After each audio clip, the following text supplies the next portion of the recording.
Hello, everyone, and welcome back to the Vitruvian Man podcast, a podcast centered around self-mastery. I'm your host, Zach Shankin. Welcome back to episode 3.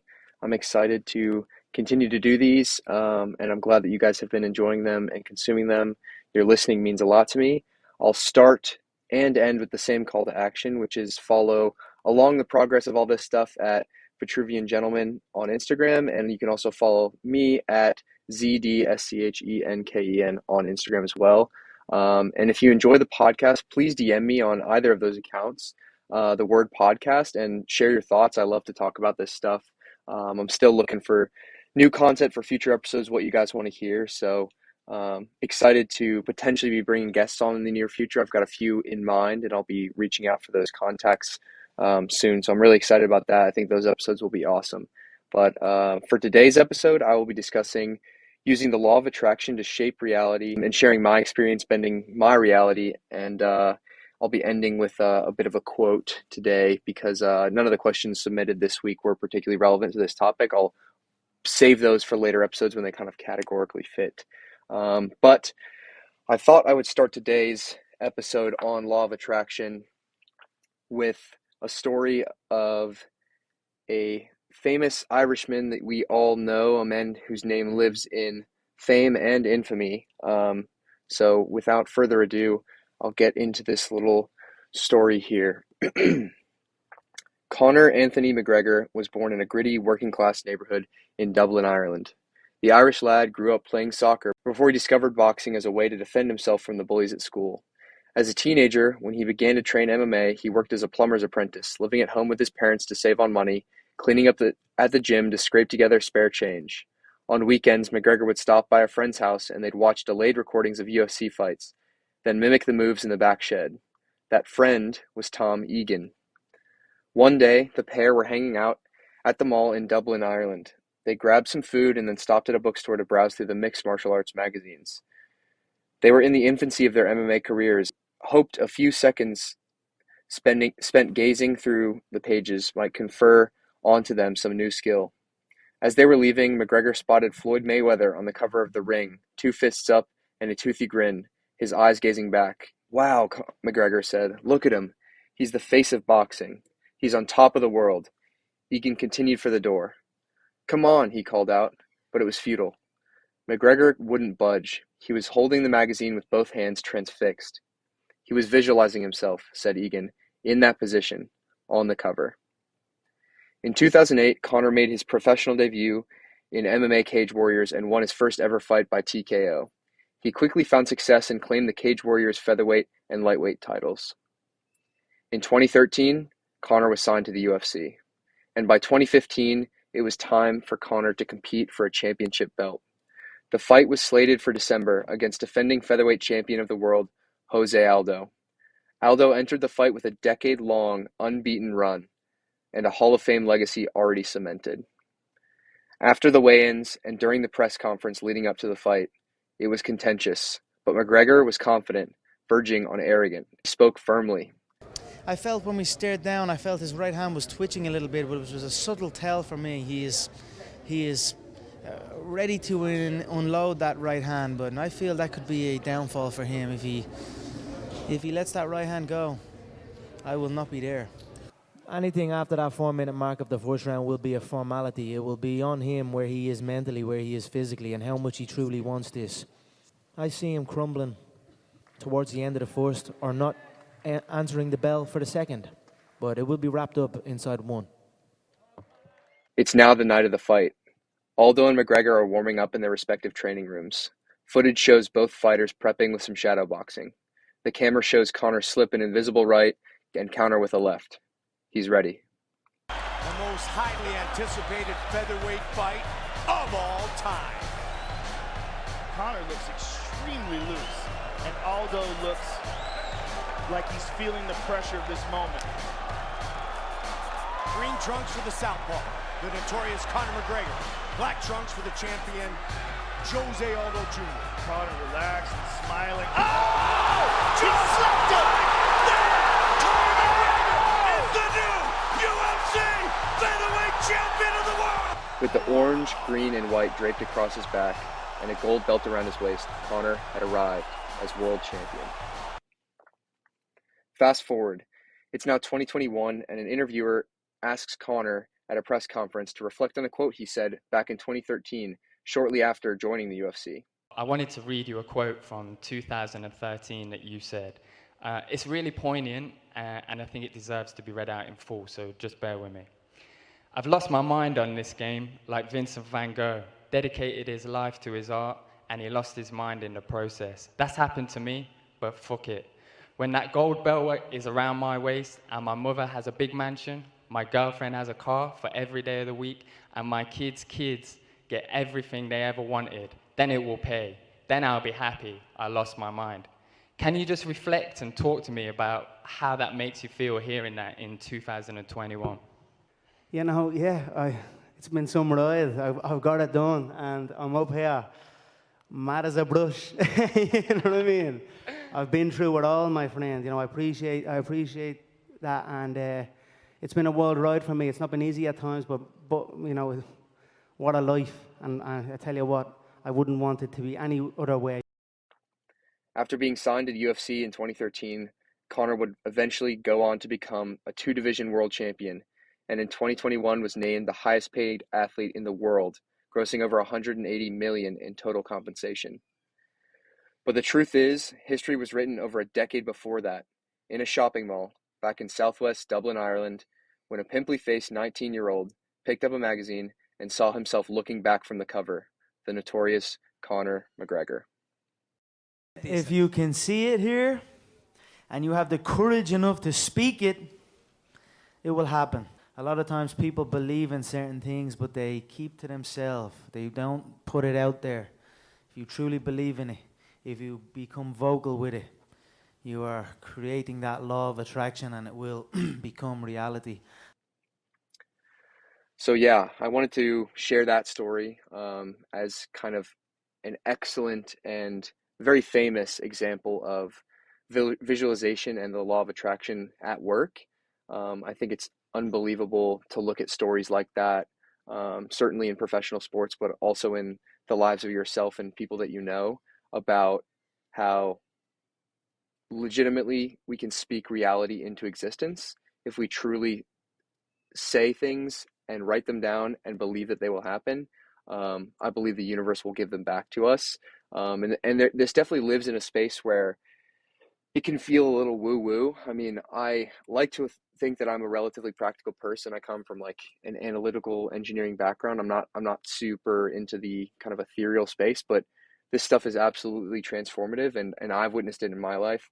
But yeah, just talking a little bit more about the law of attraction, I think it's important to be explicit and sincere. You have to say and believe and truly believe what you're saying as far as your goals, not just, you know, I'll do that someday, or I'll get around to it. The universe can hear that uncertainty. It is a reflection. Reality is a mirror of who you are. The energy that you're putting out there will be reflected immediately back into your life.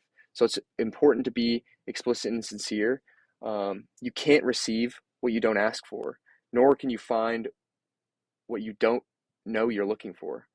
It's like going down a path, trying to find some sort of treasure, but you don't even know what you're looking for. A good example is like a bank's not going to give out a loan to somebody who doesn't ask for it, right? Like they're not just paying people on the street. You have to be explicit. You have to define the amount. You have to say, I want a loan for this reason, and then it is given to you.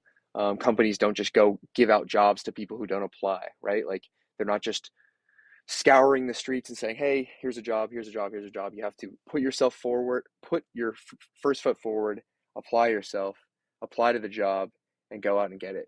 And those are two examples of kind of being explicit, but I think it carries into more everyday aspects of our lives. When we're goal setting, when we're talking about achieving our dreams, we have to be extremely explicit. An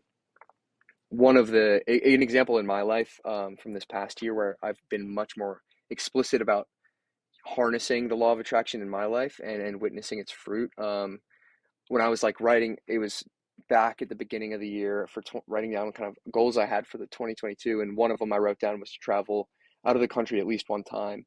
And you know, I wrote this down in January, and 2 months later, the opportunity kind of matriculated right before my eyes. I hadn't made any plans for spring break, and a lot of my friends had already made respective plans. And so I was planning on just being at home, just taking some time off school, getting some work done. But this opportunity to go take a trip to Spain kind of came before me, and I had an amazing time.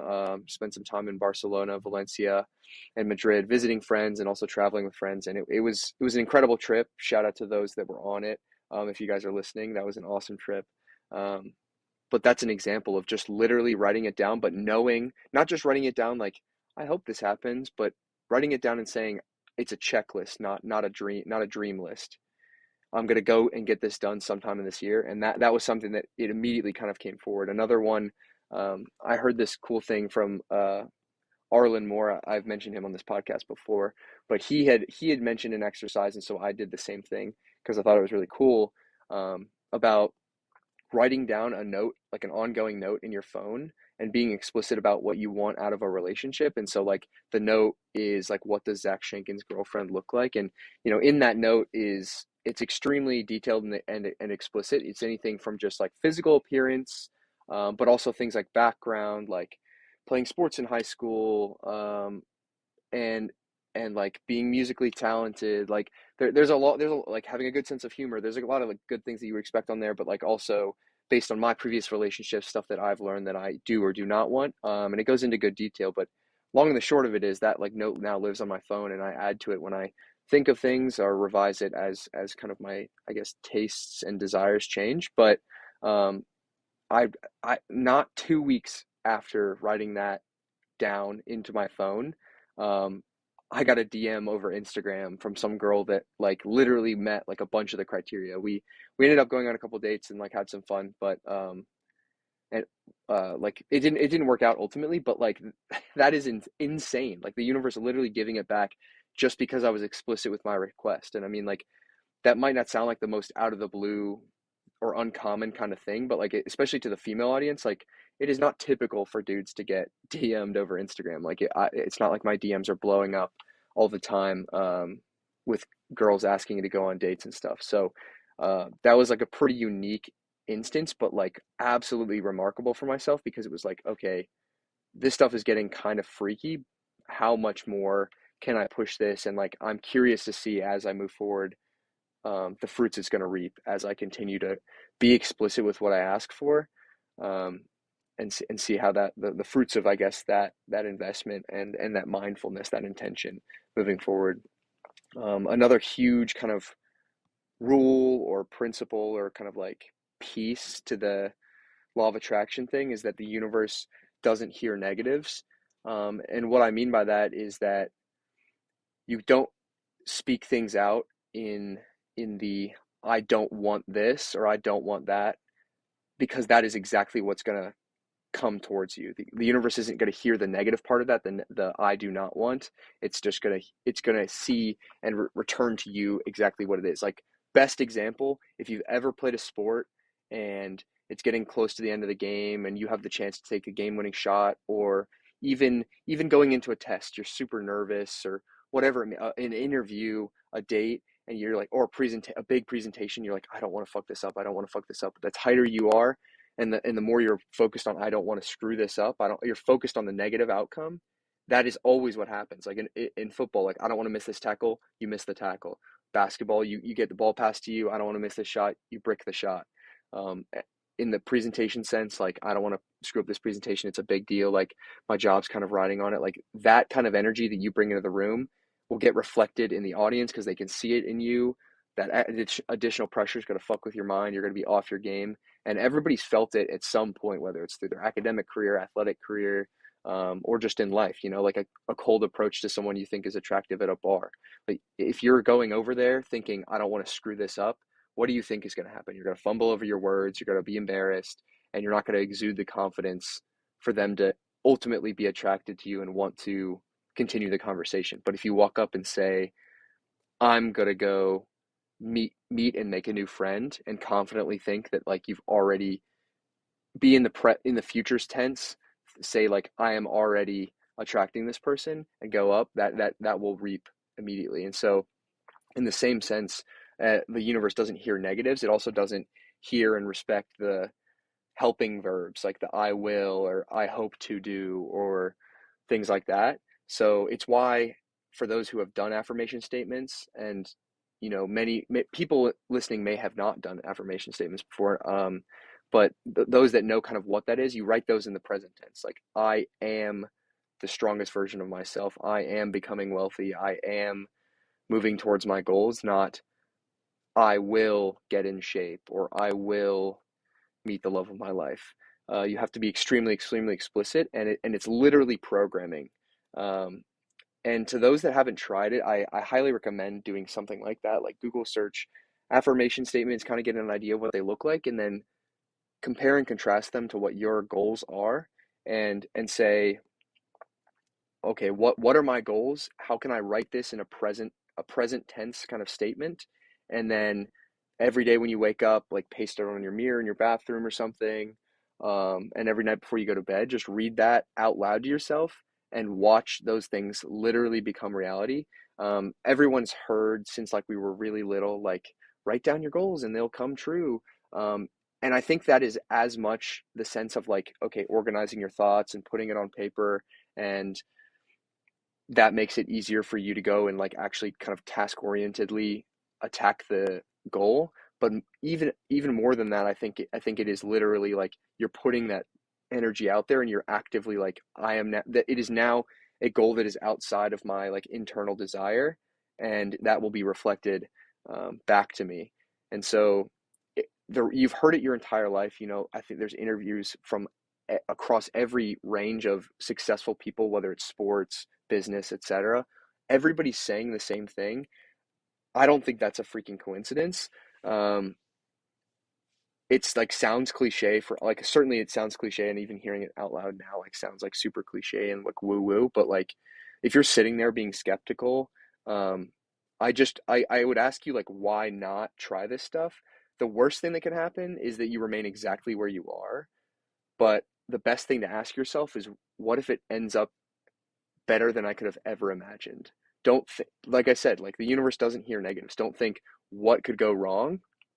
Think, how much better could this go than I'm expecting right now? What if it goes far better than I could have ever expected? It's about putting yourself out there, attacking that goal, and just playing in the space and the mental, I guess, area that, what if it works out better than you could have ever expected? If you don't try, you will literally be exactly where you are now. And the worst outcome of trying is staying there, right? So it's a net zero, it's a net, I guess, zero negative, but the upside is potentially infinite. And if you're upset or tired or bored, or you feel like it's just like you're in this kind of closed loop about like doing the same thing day in and day out, why not take that risk? Like open up an Etsy shop and put the art that you always like wanted to work on and try it, or start the photography Instagram page that you've always wanted to try but you just never got around because you were afraid like your friends were going to judge you, or you don't have time for it, or oh, you can't make money being a photographer. Like just do it. Or if you wanted to do YouTube videos, like put your phone on the table and record yourself and hit upload. And what if it goes better than you could have ever imagined, right? Like, don't worry about like, oh, this market's so saturated, there's no way I could be successful, or I'm not an expert in this space. Like, no one would trust me with their time or money. Just go out there and ask for it, and the world will give it back to you in ways that you either can't predict or wouldn't expect the scale of. It's been incredible in like my short time being kind of like awake to this concept, how much it is true.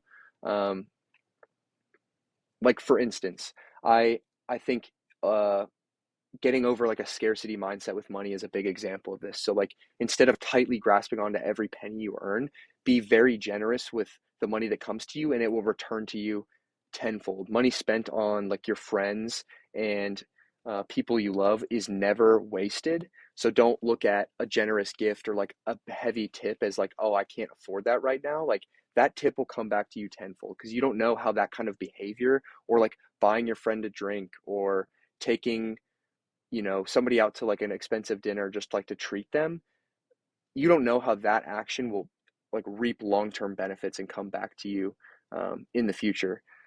So I think that's kind of an example of all this. Like, put it out there and it will return to you in a great and unbelievable way.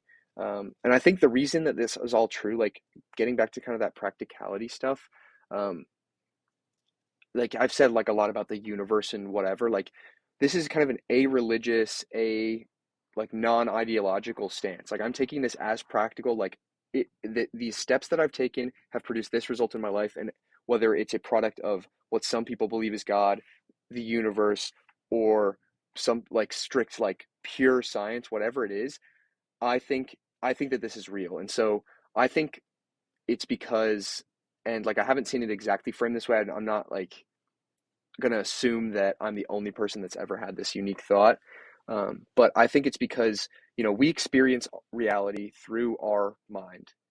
And so everything that we perceive comes through our brain is kind of filtering, and then that's our experience, right? Like it's kind of like our perception runs through our brain, so if we can literally change reality itself if we can control our mind, because our mind is defining what reality is to us.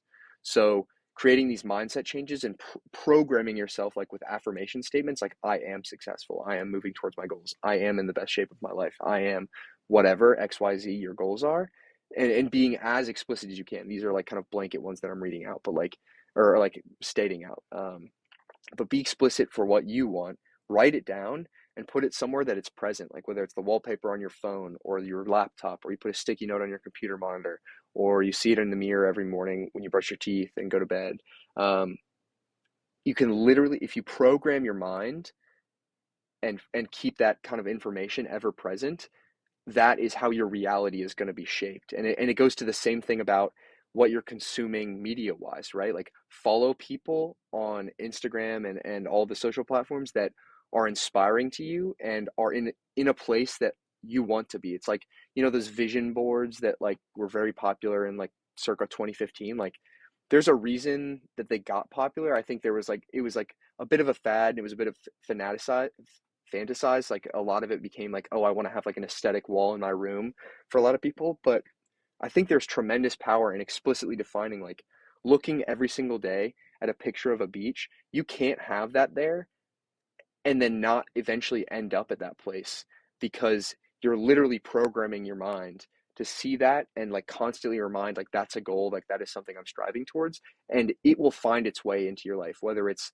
like a business trip that comes up unexpectedly and you get to take like a side trip to the beach, or your friends are like, hey, like I have a business opportunity, it happens to be in the British Virgin Islands. Like it will come to you. So be as constant as you can with that intake of information. Like don't just passively consume TikToks. Like follow people and consume content that is aligned with your goals, and that will serve to continuously program your mind and warp the reality that you experience. Like if you're constantly looking at people that are in excellent shape, it will, and like working towards their goals and training and eating correctly, all that stuff will eventually start to reflect itself in your life. Like it'll be little changes at first, right? Like you're going to think it subconsciously or consciously in the back of your mind. Like when you're at the grocery store, you're going to make slightly better decisions about what food you eat, or like, hey, like let me go take a walk today or whatever. And eventually it gets to the place like you're consuming stuff that teaches you how to get good, right? Like you watch a YouTube video like how to work out, and then that goes to like you trying to work out in person, and eventually, you know, stair steps down the line, you look back and it's like consuming that content intentionally, and like cleaning up your content diet as much as your physical diet will result in the goal. And the physical space is just like really easy to make the example out of, like the world of our bodies, because it's like, input plus time plus work equals output. And so it's like really linear in that sense.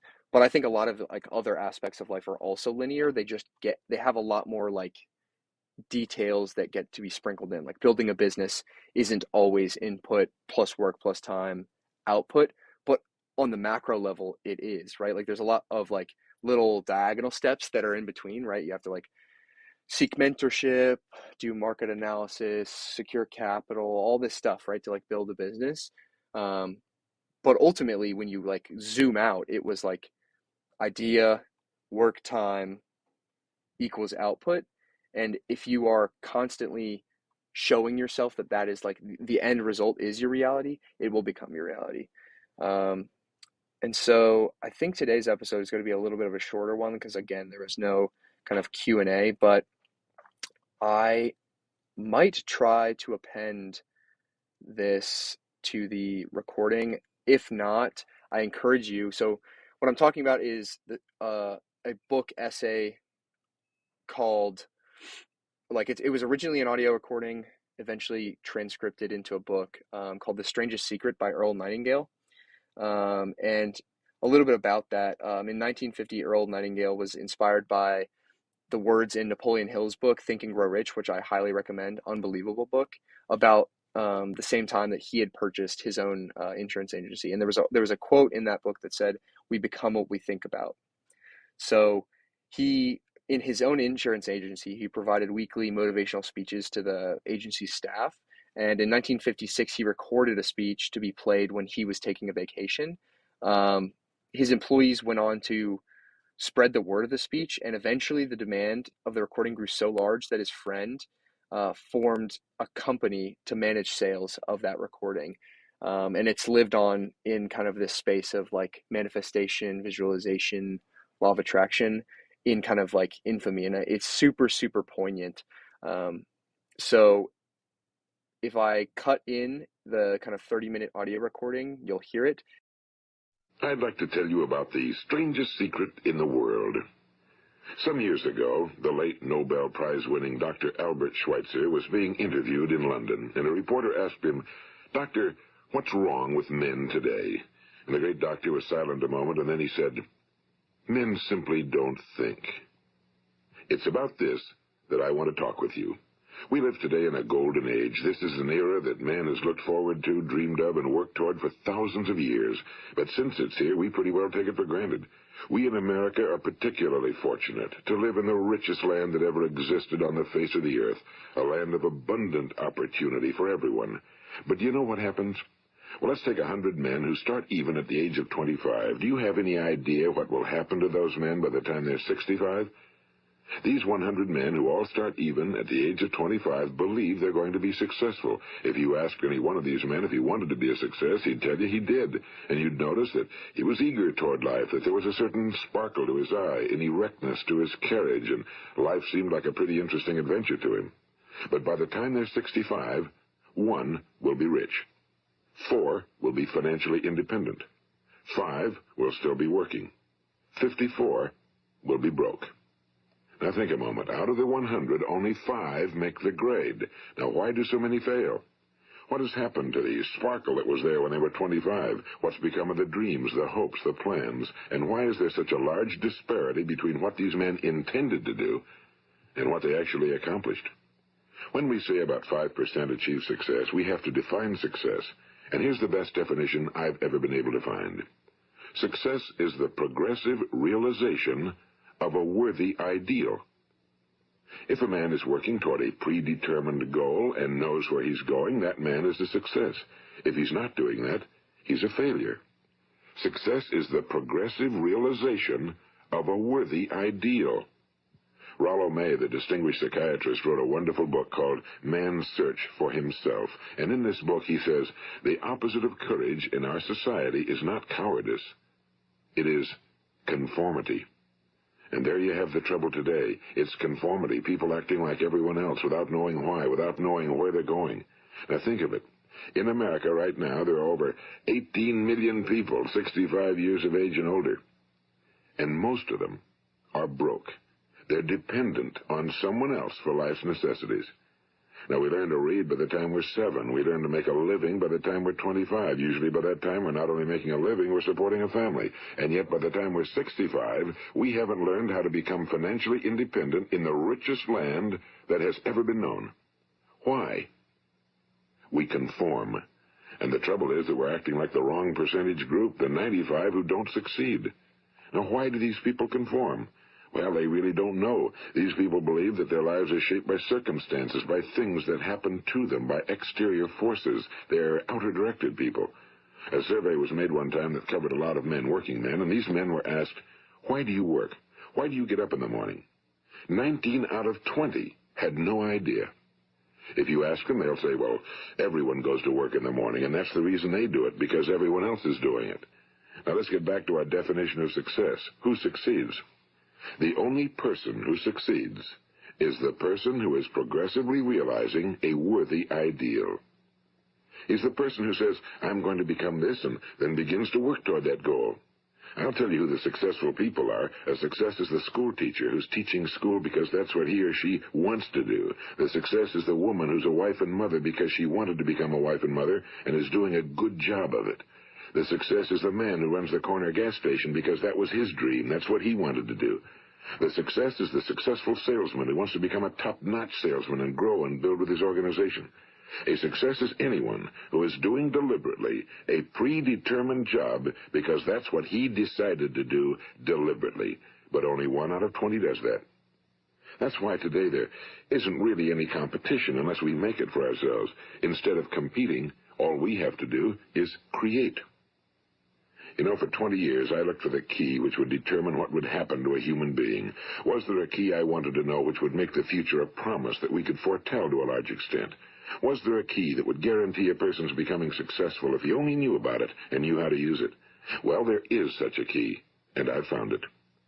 Have you ever wondered why so many men work so hard and honestly without ever achieving anything in particular, and others don't seem to work hard and yet seem to get everything?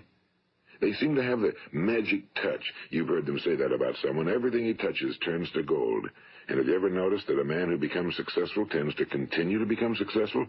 And on the other hand, have you noticed how a man who's a failure tends to continue to fail?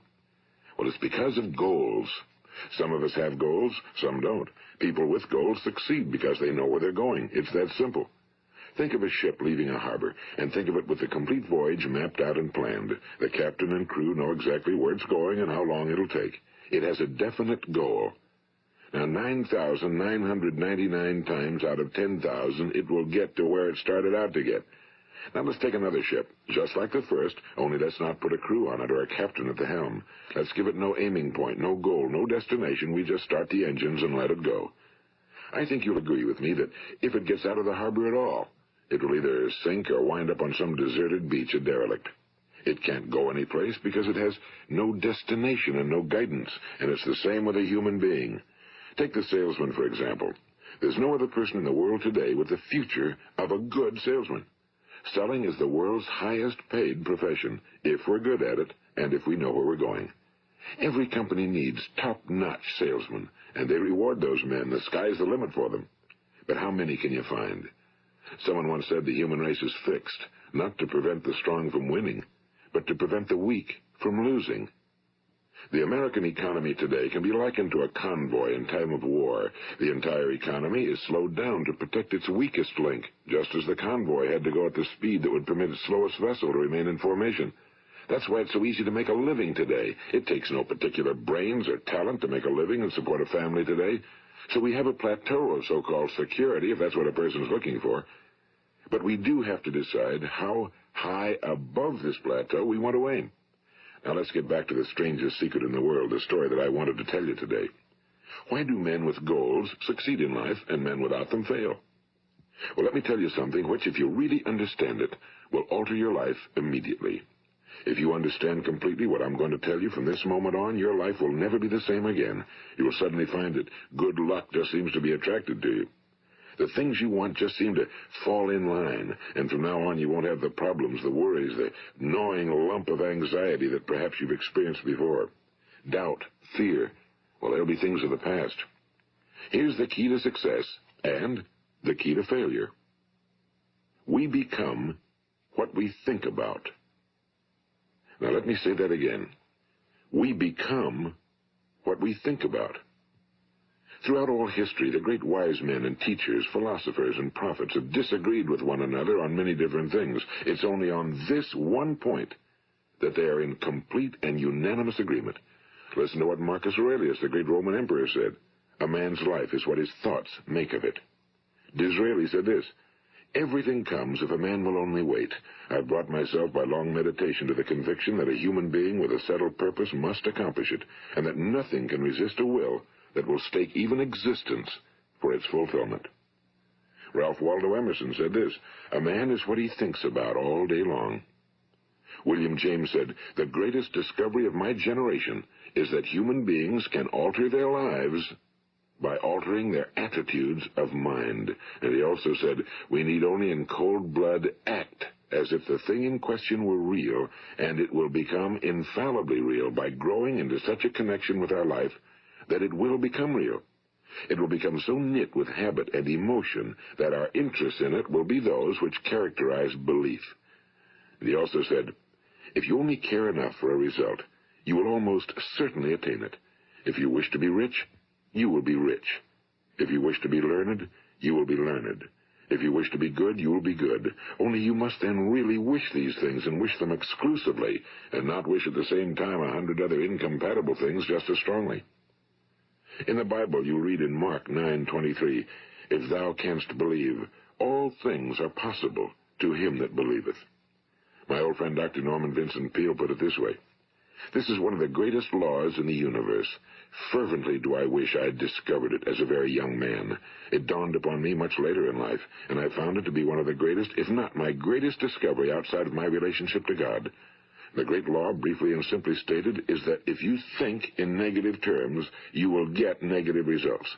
If you think in positive terms, you will achieve positive results. That is the simple fact," he went on to say, "which is at the basis of an astonishing law of prosperity and success. In 3 words, believe and succeed." William Shakespeare put it this way, "Our doubts are traitors and make us lose the good we oft might win by fearing to attempt." George Bernard Shaw said, "People are always blaming their circumstances for what they are. I don't believe in circumstances.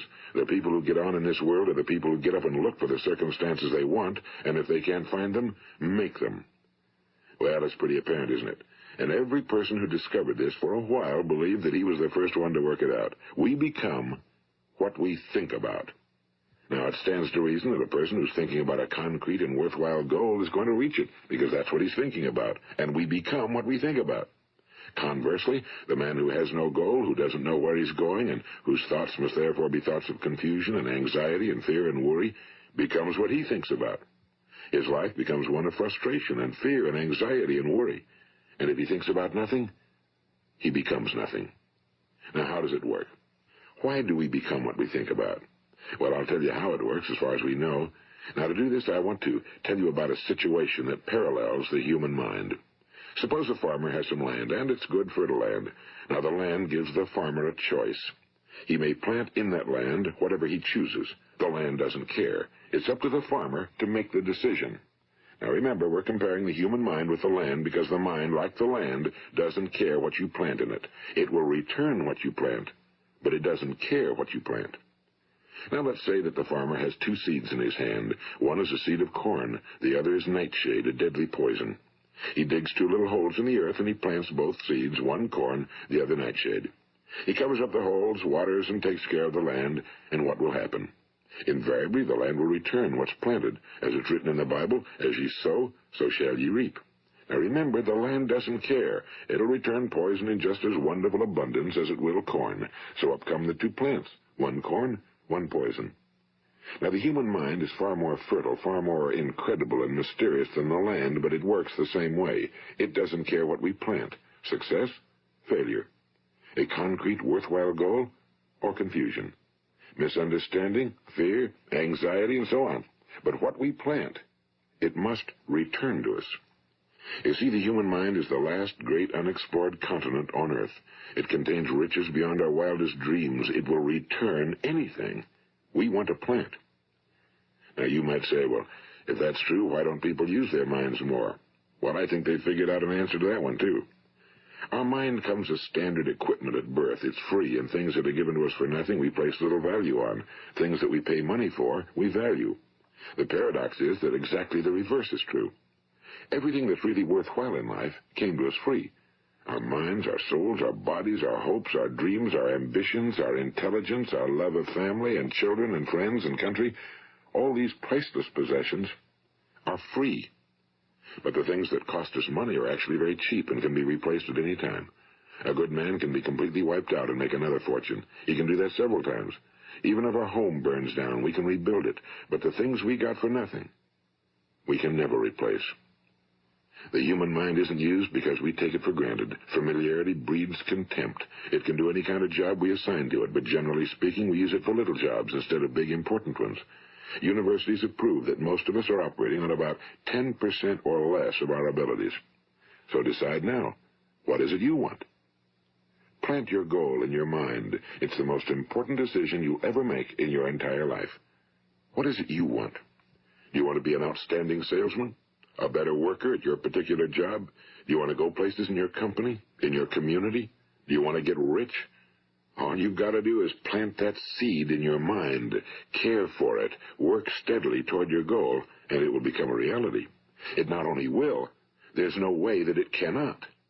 You see, that's a law, like the laws of Sir Isaac Newton, the laws of gravity. If you get on top of a building and jump off, you'll always go down. You'll never go up, and it's the same with all the other laws of nature.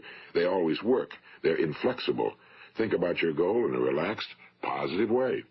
Picture yourself in your mind's eye as having already achieved this goal.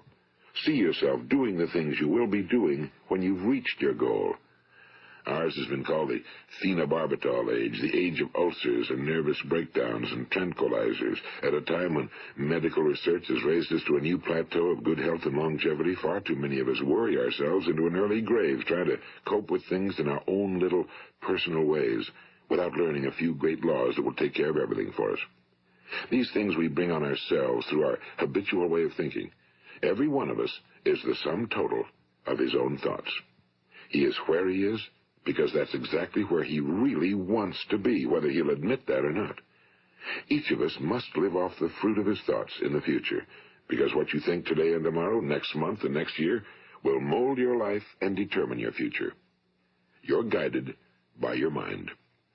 I remember one time I was driving through eastern Arizona, and I saw one of those giant earth-moving machines roaring along the road at about 35 miles an hour with what looked like 30 tons of dirt in it, a tremendous, incredible machine, and there was a little man perched way up on top with the wheel in his hands guiding it. And as I drove along, I was struck by the similarity of that machine to the human mind. Just suppose you're sitting at the controls of such a vast source of energy. Are you going to sit back and fold your arms and let it run itself into a ditch? Or are you going to keep both hands firmly on the wheel and control and direct this power to a specific, worthwhile purpose? It's up to you. You're in the driver's seat. You see, the very law that gives us success is a two-edged sword. We must control our thinking.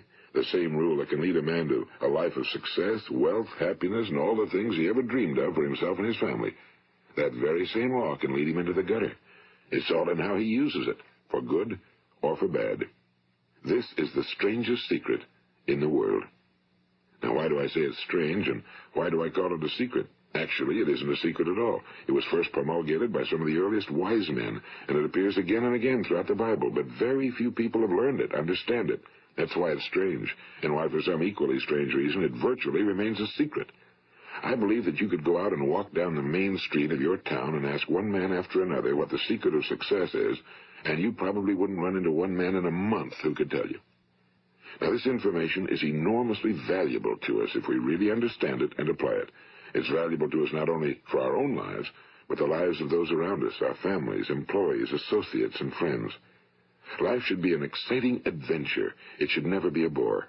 A man should live fully, be alive. He should be glad to get out of bed in the morning. He should be doing a job he likes to do because he does it well. One time I heard Grove Patterson, the great late editor-in-chief of the Toledo Daily Blade, make a speech, and as he concluded his speech, he said something I've never forgotten. He said, "My years in the newspaper business have convinced me of several things. Among them, that people are basically good, and that we came from someplace, and we're going someplace. So we should make our time here an exciting adventure. The architect of the universe didn't build a stairway leading nowhere." And the greatest teacher of all, the carpenter from the plains of Galilee, gave us the secret time and time again. As ye believe, so shall it be done unto you. I've explained the strangest secret in the world and how it works. Now, on this side, I want to explain how you can prove to yourself the enormous returns possible in your own life by putting this secret to a practical test. I want you to make a test that will last 30 days. It isn't going to be easy, but if you'll give it a good try, it will completely change your life for the better. Now, back in the 17th century, Sir Isaac Newton, the English mathematician and natural philosopher, gave us some natural laws of physics which apply as much to human beings as they do to the movement of bodies in the universe. And one of these laws is that for every action, there is an equal and opposite reaction. Simply stated, as it applies to you and me, it means we can achieve nothing without paying the price. The results of your 30-day experiment will be in direct proportion to the effort you put forth. To be a doctor, you must pay the price of long years of difficult study. To be successful in selling, and remember that each of us succeeds to the extent of his ability to sell. Selling our families on our ideas, selling education in schools, selling our children on the advantages of living the good and honest life, selling our associates and employees on the importance of being exceptional people. To, of course, the profession of selling itself. But to be successful in selling our way to the good life, we must be willing to pay the price. Now, what is that price? Well, it's many things. First, it's understanding emotionally, as well as intellectually, that we literally become what we think about, that we must control our thoughts if we're to control our lives. It's understanding fully that as ye sow, so shall ye reap. Second, it's cutting away all fetters from the mind and permitting it to soar as it was divinely designed to do. It's the realization that your limitations are self-imposed and that the opportunities for you today are enormous beyond belief. It's rising above narrow-minded pettiness and prejudice. And third, it's using all your courage to force yourself to think positively on your own problem, to set a definite and clearly defined goal for yourself, to let your marvelous mind think about your goal from all possible angles, to let your imagination speculate freely upon many different possible solutions, to refuse to believe that there are any circumstances sufficiently strong to defeat you in the accomplishment of your purpose, to act promptly and decisively when your course is clear, and to keep constantly aware of the fact that you are, at this moment, standing in the middle of your own acres of diamonds, as Russell Conwell used to point out. And fourth, save at least 10% of every dollar you earn. It's also remembering that no matter what your present job, it has enormous possibilities, if you're willing to pay the price. Now let's just go over the important points in the price each of us must pay to achieve the wonderful life that can be ours. It is, of course, worth any price. 1. You will become what you think about. 2. Remember the word imagination and let your mind begin to soar. 3. Courage. Concentrate on your goal every day. 4. Save 10% of what you earn. And 5. Action. Ideas are worthless unless we act on them. Now, I'll try to outline the 30-day test I want you to make. Keep in mind that you have nothing to lose by making this test and everything you could possibly want to gain. There are 2 things that may be said of everyone. Each of us wants something, and each of us is afraid of something. I want you to write on a card what it is you want more than anything else. It may be more money. Perhaps you'd like to double your income or make a specific amount of money. It may be a beautiful home. It may be success at your job. It may be a particular position in life. It could be a more harmonious family. Each of us wants something. Now write down on your card specifically what it is you want. Make sure it's a single goal and clearly defined. You needn't show it to anyone, but carry it with you so that you can look at it several times a day. Think about it in a cheerful, relaxed, positive way each morning when you get up. And immediately you have something to work for, something to get out of bed for, something to live for. Look at it every chance you get during the day and just before going to bed at night. And as you look at it, remember that you must become what you think about, and since you're thinking about your goal, you realize that soon it will be yours. In fact, it's yours really the moment you write it down and begin to think about it. Look at the abundance all around you as you go about your daily business. You have as much right to this abundance as any other living creature. It's yours for the asking. Now we come to the difficult part. Difficult because it means the formation of what is probably a brand new habit, and new habits are not easily formed. Once formed, however, it will follow you for the rest of your life. Stop thinking about what it is you fear. Each time a fearful or negative thought comes into your consciousness, replace it with a mental picture of your positive and worthwhile goal. And there will come times when you'll feel like giving up. It's easier for a human being to think negatively than positively. That's why only 5% are successful. You must begin now to place yourself in that group. For 30 days, you must take control of your mind. It will think about only what you permit it to think about. Each day for this 30-day test, do more than you have to do. In addition to maintaining a cheerful, positive outlook, give of yourself more than you've ever done before. Do this knowing that your returns in life must be in direct proportion to what you give. The moment you decide on a goal to work toward, you're immediately a successful person. You are then in that rare and successful category of people who know where they're going. Out of every 100 people, you belong to the top 5. Don't concern yourself too much with how you're going to achieve your goal. Leave that completely to a power greater than yourself. All you have to do is know where you're going. The answers will come to you of their own accord and at the right time. Remember these words from the Sermon on the Mount, and remember them well. Keep them constantly before you this month of your test. Ask, and it shall be given you. Seek, and ye shall find. Knock, and it shall be opened unto you. For every one that asketh receiveth, and he that seeketh findeth, and to him that knocketh it shall be opened. It's as marvelous and as simple as that. In fact, it's so simple that in our seemingly complicated world, it's difficult for an adult to understand that all he needs is a purpose and faith. For 30 days, do your very best. If you're a salesman, go at it as you've never done before, not in a hectic fashion, but with the calm, cheerful assurance that time well spent will give you the abundance in return you deserve and want. If you're a homemaker, devote your 30-day test to completely giving of yourself without thinking about receiving anything in return, and you'll be amazed at the difference it makes in your life. No matter what your job, do it as you've never done it before for 30 days. And if you've kept your goal before you every day, you'll wonder and marvel at this new life you've found. Dorothea Brand, the outstanding editor and writer, discovered it for herself and tells about it in her fine book, Wake Up and Live. Her entire philosophy is reduced to the words, act as though it were impossible to fail. She made her own test with sincerity and faith, and her entire life was changed to one of overwhelming success. Now, you make your test for 30 full days. Don't start your test until you've made up your mind to stick with it. You see, by being persistent, you're demonstrating faith. Persistence is simply another word for faith. If you didn't have faith, you'd never persist. If you should fail during your first 30 days, by that I mean suddenly find yourself overwhelmed by negative thoughts, you've got to start over again from that point and go 30 more days. Gradually, your new habit will form until you find yourself one of that wonderful minority to whom virtually nothing is impossible. And don't forget the card. It's vitally important as you begin this new way of living. On one side of the card, write your goal, whatever it may be. On the other side, write the words we've quoted from the Sermon on the Mount. Ask, and it shall be given you. Seek, and ye shall find. Knock, and it shall be opened unto you.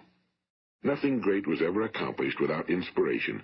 See that during these crucial first 30 days, your own inspiration is kept at a peak. And above all, don't worry. Worry brings fear, and fear is crippling. The only thing that can cause you to worry during your test is trying to do it all yourself. Know that all you have to do is hold your goal before you. Everything else will take care of itself. Remember also to keep calm and cheerful. Don't let petty things annoy you and get you off course. Now, since making this test is difficult, some will say, why should I bother? Well, look at the alternative. No one wants to be a failure. No one really wants to be a mediocre individual. No one wants a life constantly filled with worry and fear and frustration. Therefore, remember that you must reap that which you sow. If you sow negative thoughts, your life will be filled with negative things. If you sow positive thoughts, your life will be cheerful, successful, and positive. Now, gradually, you will have a tendency to forget what you've heard on this recording. Play it often. Keep reminding yourself of what you must do to form this new habit. Gather your whole family around at regular intervals and listen to what's been said here. You know, most men will tell you that they want to make money without understanding the law. The only people who make money work in a mint. The rest of us must earn money. This is what causes those who keep looking for something for nothing or a free ride to fail in life. The only way to earn money is by providing people with services or products which are needed and useful. We exchange our time and our product or service for the other man's money. Therefore, the law is that our financial return will be in direct proportion to our service. Now, success is not the result of making money. Making money is the result of success, and success is in direct proportion to our service. Most people have this law backwards. They believe that you're successful if you earn a lot of money. The truth is that you can only earn money after you're successful. It's like the story of the man who sat in front of the stove and said to it, "Give me heat, and then I'll add the wood." How many men and women do you know, or do you suppose there are today, who take the same attitude toward life? There are millions. We've got to put the fuel in before we can expect heat. Likewise, we've got to be of service first, before we can expect money. Don't concern yourself with the money. Be of service, build, work, dream, create. Do this, and you'll find there's no limit to the prosperity and abundance that will come to you. Prosperity, is founded upon a law of mutual exchange. Any person who contributes to prosperity must prosper in turn himself.